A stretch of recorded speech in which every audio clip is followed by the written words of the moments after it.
Good morning everyone. Shashi sir study IQ के इस YouTube platform में आपका स्वागत है।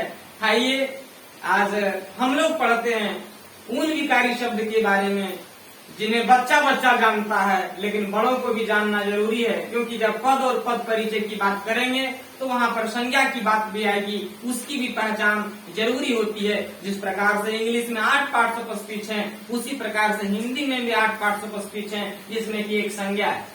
और वहाँ पर हम मुख्य रूप से 2 शब्दों की बात करते हैं। एक शब्द के 2 प्रकार में पहले प्रकार की बात करते हैं जिसे हम विकारी शब्द कहते हैं, और दूसरे प्रकार की बात करते हैं उसमें हम अविकारी शब्द कहते हैं। विकारी शब्द में अगर हम बात करेंगे तो उसी में से पहला जो है विकारी शब्द, पहला विकारी शब्द का नाम संज्ञा है।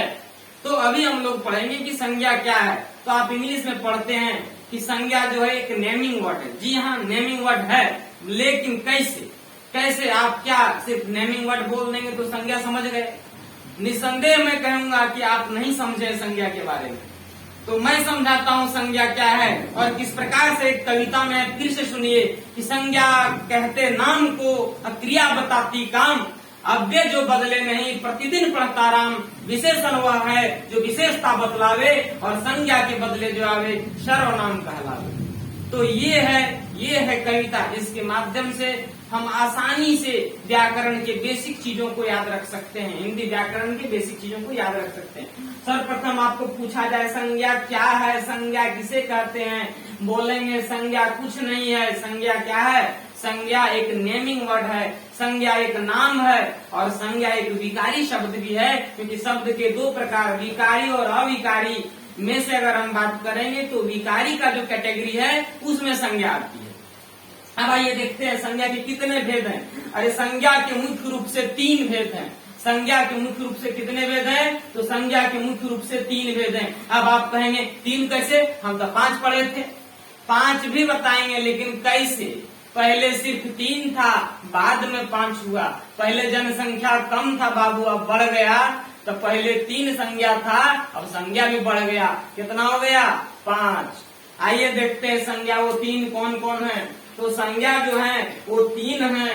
पहला देखो बाबू व्यक्तिवाचक है, दूसरा जातिवाचक है, और तीसरा भाववाचक है। यही है 3 संज्ञा, यही है 3 संज्ञा, व्यक्तिवाचक, जातिवाचक और भाववाचक। और अगर हम बात करें कि जो 2 जनसंख्या बढ़ा वो कौन बढ़ाया? तो जातिवाचक बढ़ाया। जाति से जनसंख्या बढ़ता है, आप जानते हैं। देखिए द्रव्यवाचक और समूहवाचक, ठीक है। तो संज्ञा का एक बार फिर से डेफिनेशन कैसे बोलेंगे? तो किसी व्यक्ति, वस्तु, स्थान, समूह या भाव के नाम को संज्ञा कहते हैं। किसी व्यक्ति, वस्तु, स्थान या भाव के नाम को संज्ञा कहते हैं। जी हाँ, तो पहला व्यक्तिवाचक। अरे जरा ध्यान से देखिए क्या है इसमें। व्यक्ति मतलब किसी खास को, वाचक मन बताने वाला, तो किसी खास के नाम को जो बताएगा, घुमा फिरा करके उसी के पास पहुंच गए, व्यक्तिवाचक। जैसे बोलेंगे हिमालय, एक पहाड़ है हिमालय। बोलेंगे जीतू, तो जीतू यहाँ एक ही है। क्रिस, तो क्रिस के पास। बोलेंगे भूमिहार आलोक, तो सिर्फ आलोक के पास। बोलेंगे अंशु मधेसिया, तो अंशु मधेसिया के पास, है ना। अगर बोलेंगे अर्पिता, तो अर्पिता के पास। सुष्मिता, तो सुष्मिता का बोध हुआ। अब है हेल्दी बॉय, सिर्फ उसके बारे में बात हुआ। तो आप देखिए नाम लिए तो उसी के बारे में बात हुआ, तो क्या हो गया? व्यक्तिवाचक हो गया। तो विशेष व्यक्ति, जैसे विशेष व्यक्ति, विशेष सब विशेष है, अपने आप में सब विशेष है। एक बच्चा यहाँ पढ़ने आता है, उसका नाम ही विशेष है।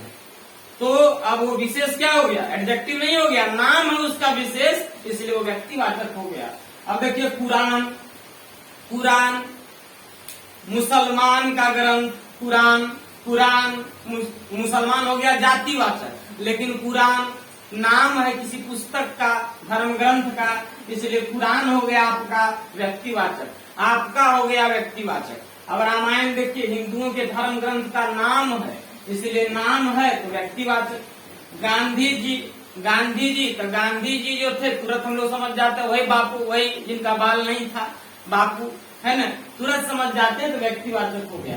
यानी कि संज्ञा का वैसा शब्द जो किसी विशेष व्यक्ति, जो किसी विशेष प्राणी, जो किसी विशेष स्थान या विशेष वस्तु का बोध करा दे, उसे हम लोग क्या कहेंगे, उसे हम लोग व्यक्तिवाचक कहेंगे। अब आ जाइए पढ़ते हैं जातिवाचक क्या है। अगर जातिवाचक के बारे में बात करेंगे तो जातिवाचक क्या कहेगा, जाति के बारे में बताएगा। बोलेंगे छात्रों को बुलाओ तो क्या अपने आ जाएगा, नहीं, पूरा छात्र समूह का। बोलेंगे आजकल के छात्र पढ़ाई नहीं करते हैं तो क्या खाली मेरा छात्र पढ़ाई नहीं करता, सब कोचिंग का वही हाल है, सबका छात्र वैसे ही करता है। मेरे कोचिंग के बच्चे अच्छे हैं तो क्या खाली मेरे ही कोचिंग के बच्चे अच्छे हैं, नहीं, सबके अच्छे हैं। तो मतलब बोले और एक समूह के बारे में बोध हो गया तो उसे हम लोग जातिवाचक कहेंगे। नदी, बोलेंगे नदी में पानी बहती है तो मतलब क्या, दूसरी जगह नदी है तो वहाँ दूध बहता है, नहीं, नदी में पानी बहेगा तो पानी ही बहेगा। बोलेंगे नदियां सूख जाती है गर्मी में तो क्या खाली एक ही नदी सूखता है, सब नदी में पानी कम होता है। यानी कि आपका बोध हो गया जाति का। पर्वत, बोलेंगे पर्वत ऊंचे होते हैं तो क्या मेरे घर तक पर्वत है इतनी है, नहीं, सब जगह ऊंचा ही रहेगा, इतनी चूंकि पर्वत कहीं नहीं होता है। पर्वत मैंने ऊंचाई वाला जगह। पठार मतलब ऊंचा से जो फैल गया, पठार, इस तरीके से आप उसको कह सकते हैं। तो संज्ञा का वैसा शब्द, वैसा नाम जो कह सकते हैं वस्तु के बारे में या समूह के बारे में बता, यानी कि सामूहिक रूप से जब बात कर देगा तो जातिवाचक हो जाएगा। एग्जाम्पल के लिए जातिवाचक का एग्जाम्पल क्या है, छात्र है, नदी है, पर्वत है, इसी तरीके से। बोलेंगे लड़कियां, लड़की, तो लड़की किसी का नाम नहीं होता, वो लड़की जाति का नाम है। बोलेंगे औरत, औरत जाति का नाम है। लेकिन जब बोलेंगे व्यक्तिवाचक तो वहाँ औरत नहीं बोलेंगे, वहाँ बोलेंगे मधु, अक्षरा सिंह, कैटरीना कैफ, ये नाम हो गया, वो क्या हो गया, व्यक्तिवाचक। अब आइए देखते हैं भाववाचक। भाव कहता है कि सिर्फ एहसास का बोध होगा। भाव कहता है सिर्फ एहसास, ना उसे नाप सकते हैं ना उसे तौल सकते हैं। जैसे मुझे मेरी मम्मी प्यार करती है, कितना को बता सकता है, नहीं। क्या 250 ग्राम, नहीं। 150, नहीं। 1 क्विंटल, नहीं आप कह सकते हैं।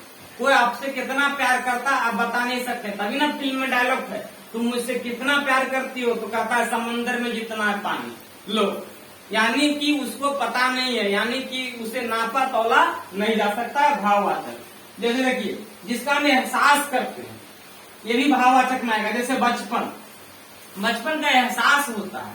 आप कहावत भी सुने होंगे, उम्र है 55 का मगर कर्तव्य है बचपन का।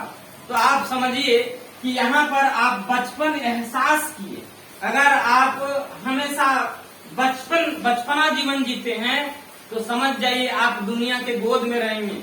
इसीलिए जीवन में बच्चा बनकर रहना जरूरी है। उम्र कितना भी हो जाए थोड़ा बच्चा बनिए, बिल्कुल मेरे जैसा। उसके बाद देखिए सच्चाई। आप सच्चाई को देख नहीं सकते, सच्चाई को छू नहीं सकते। ऐसे करेंगे सच्चाई आओ, सच्चाई आओ, आएगा नहीं आएगा सच्चाई। सच्चाई का सिर्फ एहसास करें कि ये सच बोलता है, वो झूठ बोलता है। अगर किसी का सच बात भी आपको झूठ लगता है तो आपको झूठे लगेगा, वो कितना सच बोल ले। इसीलिए सच्चाई जो है वो आपका भाववाचक हो गया। ईमानदारी, बोलेंगे महात्मा गांधी ईमानदार थे, क्या पता महात्मा गांधी ईमानदार कितना थे, को बता सकता है? वो कांग्रेस का माइकल जो बताएगा महात्मा गांधी कितना ईमानदार थे? नहीं, एहसास लोगों ने किया कि गांधी जी ईमानदार थे। मेरे पिताजी ईमानदार है, क्या हम तौल के बताएंगे कि 1 क्विंटल मेरे पिताजी ईमानदार है, मेरे चाचा 1.5 क्विंटल ईमानदार है, बता सकते हैं? नहीं। आप ईमानदारी का एहसास करते हैं कि जीतू ईमानदार लड़का है, क्रिस ईमानदार लड़का है, चंदवा बेईमान है, ऐसे सोचते हैं। ठीक है, ऐसा हम सोचते हैं सिर्फ। उसके बाद आ जाइए मोटापा में अगर बात करेंगे तो देखिए अगर मोटापा का एहसास होता है, बोलेंगे अभय मोटा लड़का है, तो क्या अभय नाराज हो जाएगा? नहीं, अभय मेरा चेला है, वो नहीं नाराज होगा, क्योंकि वो जानता है कि सरभाववाचक संज्ञा के बारे में पढ़ा रहे हैं, इसीलिए एग्जाम्पल दे रहे हैं। सुष्मिता पतली लड़की है, तो जो पतली लड़की है तो सुष्मिता क्या गुस्सा जाएगी? नहीं गुस्साएगी। क्यों? क्योंकि वो जानती है कि सरभाववाचक एग्जाम्पल दे रहे हैं, है ना। तो इस तरीके से हम लोग जातिवाचक, व्यक्तिवाचक, भाववाचक समझ गए। अब आइए समझते हैं द्रव्यवाचक। द्रव्यवाचक क्या कहता है कि हमको एहसास आप नहीं कर सकते, एहसास करने से पहले हमको तोल लेना होगा, हमारा नाप लेना होगा। 1 पौआ दूध, 5 सेर दूध, ऐसे करके नापते हैं। जाओ 1 लीटर 2 लीटर पानी ले आना, ऐसे बोलते हैं। ले लू रे 2 लीटर पानी ले लू 2 लीटर ना, ले आओ जा। तो इस तरह का जो हम लोग बात करते हैं, क्या हो गया? दैववाचक हो गया। तो हम लोग जो चंदन, सोना, मिट्टी, चांदी सब लेते हैं, ये सब द्रव्यवाचक है। समूहवाचक क्या है? बोलेंगे झट से, ग्रुप का बोध होगा फट से। बोलेंगे झट से, ग्रुप का बोध होगा फट से, हो गया समूहवाचक। जैसे बोलेंगे सैनिक ग्रुप का बोध, ठीक है। उसके बाद देखिए परिवार तो क्या एक आदमी हम तो बन गया परिवार? नहीं, परिवार होने के लिए चुन्नू मुन्नू का होना जरूरी है, बूढ़ा बूढ़ी का होना जरूरी है, माता पिता का होना जरूरी है। परिवार एक से नहीं बनता है। उसके बाद छात्र हैं, बोलेंगे छात्र, मेरे यहाँ छात्र पढ़ने आते हैं। तो कोई अंदाजा लगा सकता है कि कितना आते हैं? नहीं, बस लोग इतना ही अंदाजा लगा सकते हैं कि आते हैं मैंने 1 से अधिक आते हैं। इसीलिए सर बोल रहे हैं कि मेरे यहाँ छात्र आते हैं। एक आकर क्या बोलेंगे? मेरे यहाँ जिद्दू पढ़े आता है, तो सिर्फ एक के बारे में बोलूंगा। लेकिन मेरे यहाँ छात्र पढ़ने आते रहे हैं, मतलब लंबे समय से बहुत सारे छात्र आते हैं, ठीक है। तो इस तरीके से हम लोग आज संज्ञा के बारे में समझ गए, और ये रहा आपका संज्ञा आपके सामने। समझिए और एकदम धकाधक कमेंट कीजिए, शेयर कीजिए, लाइक कीजिए, कुछ करते रहिए, हम आगे बढ़ते रहेंगे। धन्यवाद।